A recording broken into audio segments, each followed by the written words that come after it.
అందరికీ నమస్కారం. మన ఈ మధ్య నిజామాబాద్లో మేము సంక్రాంతికి వస్తున్నాం ఈవెంట్ చేయడం జరిగింది. అది నిజామాబాద్ పట్టణంలో ఫస్ట్ టైం. ఇంతకుముందు ఎప్పుడు మన దగ్గర సినిమా ఈవెంట్స్ పెద్దగా జరగవు. అప్పుడు ఒకసారి ఫిదా సక్సెస్ మీట్ ఒకటిసారి పెట్టాము. మళ్ళీ సంక్రాంతికి వస్తున్నాం చేసాం. అంటే ఆ నిజామాబాద్తో నాకున్న అనుబంధం అలాంటిది. నిజామాబాద్ జిల్లా వాసిగా అక్కడ ఈ సినిమా ఈవెంట్ చేయాలని చేయడం జరిగింది. పోతే ఆ ఈవెంట్లో నేను మన కల్చర్లో ఉండే మన దావత్ గురించి, మటను తెలగలు గురించి సంబోధించాను. నేను ఆ మాటలలో తెలంగాణ వాళ్ళని నేను అవమానించానని, తెలంగాణ మీద హేళన చేశానని కొంతమంది మిత్రులు కామెంట్స్ చేసి సోషల్ మీడియాలో పెట్టారని తెలిసింది. నా ఉద్దేశం అదే స్పీచ్లో లాస్ట్లో చెప్పడం జరిగింది. తెలంగాణ మన కల్చరు, మన దావత్తు నేను మిస్ అవుతున్నాను. సంక్రాంతికి 2 సినిమాలు రిలీజ్ అయ్యాక మన తెలంగాణ కల్చర్ దావత్ని నాకు చేసుకోవాలని ఉందని. సో మన కల్చర్ని అభిమానిస్తాను నేను. అదే అర్థం చేసుకోకుండా దాన్ని కొందరు సోషల్ మీడియాలో రాద్ధాంతం చేస్తున్నారని తెలిసింది.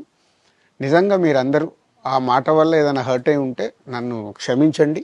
ఎందుకంటే నా ఉద్దేశం అది కాదు. ఎందుకు చెప్తున్నానంటే, నేను నిజామాబాద్ జిల్లా బాన్సువాడలో ఫిదా అనే సినిమా షూటింగ్ చేసి ప్రపంచవ్యాప్తంగా ఆ ఫిదా సినిమా ఎంత అప్లాజ్ వచ్చింది, భానుమతి క్యారెక్టర్కి, మన తెలంగాణలో ఉండే కల్చర్కి ఆ సినిమా ఎంత ఒక ఫ్యామిలీ ఎమోషన్స్కి ఎంత విలువ ఇస్తామనేది చెప్పడం జరిగింది ఆ సినిమాలో. అది ప్రపంచవ్యాప్తంగా ఫిదా సినిమా ఎంత పెద్ద హిట్ అయిందో మీ అందరికీ తెలుసు. అలాగే బలగం అనే సినిమా తీసినప్పుడు తెలంగాణ సమాజం మొత్తం మమ్మల్ని అభినందించింది. తెలంగాణ ప్రజలందరూ ఆ సినిమాను ఆదరించి ఇది మా సినిమా అని గుండెలకు హత్తుకున్నారు. అన్ని రాజకీయ పార్టీలు ఆ సినిమాని అప్రిషియేట్ చేస్తూ మమ్మల్ని ప్రతి ఒక్క స్టేజ్ దగ్గర తీసుకెళ్ళి అభినందించారు, అన్ని రాజకీయ పార్టీలు. సో ఒక తెలంగాణ వాసిగా ఒక తెలంగాణని అభిమానించే నేను తెలంగాణని హేళన చేస్తానని ఎలా అనుకున్నారో నాకు తెలియదు. పోతే దాంట్లో ఏదైనా మీ కమ్యూనికేషన్లో తప్పుగా అర్థమైంటే నన్ను క్షమించండి.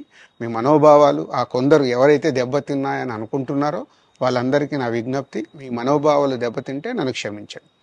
ఇప్పుడు నేను ఒక సినిమా ఇండస్ట్రీ ఫెటర్నీ నుంచి ఎఫ్డీసీ చైర్మన్గా అయ్యాను. సో మీ అందరికి తెలుసు అది. సో ఇటు సినిమా ఇండస్ట్రీకి అటు ప్రభుత్వానికి మధ్యలో ఉంటూ సినిమా ఇండస్ట్రీకి అవసరపడ్డట్టుగా నేను అన్ని సహాయ సహకారాలు చేస్తూ ఈ హైదరాబాద్లో హెల్దీ వాతావరణము, తెలుగు సినిమాకి, తెలంగాణలో అభివృద్ధి చెందాలనుకునే యువతకి అందరికీ నేను ఉపయోగపడేలాగా ఉండాలి.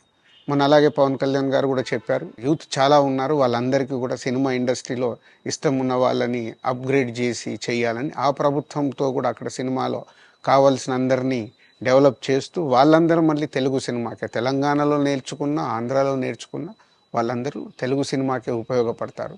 సో అందరికీ, తెలంగాణలో ఉండే అన్ని రాజకీయ పార్టీలకి నా విజ్ఞప్తి, నన్ను రాజకీయాల్లోకి లాగకండి. అలాగే ఎఫ్డీసీ అనేది కూడా సినిమాకి ఉపయోగపడేలాంటి అభివృద్ధి పనుల గురించి అవే చేస్తాను తప్పితే అది రాజకీయాలకు సంబంధించింది కాదు. ఎఫ్డీసీ కానీ నేను కానీ సినిమాలకే ఉపయోగపడతాము. ఇది అన్ని రాజకీయ పార్టీలు అర్థం చేసుకొని ఫర్దర్గా నన్ను ఇలాంటి అవసరం లేని వీటిలోకి లాగకూడదు అని మీ అందరికీ, అన్ని రాజకీయ పార్టీలకు నా విజ్ఞప్తి.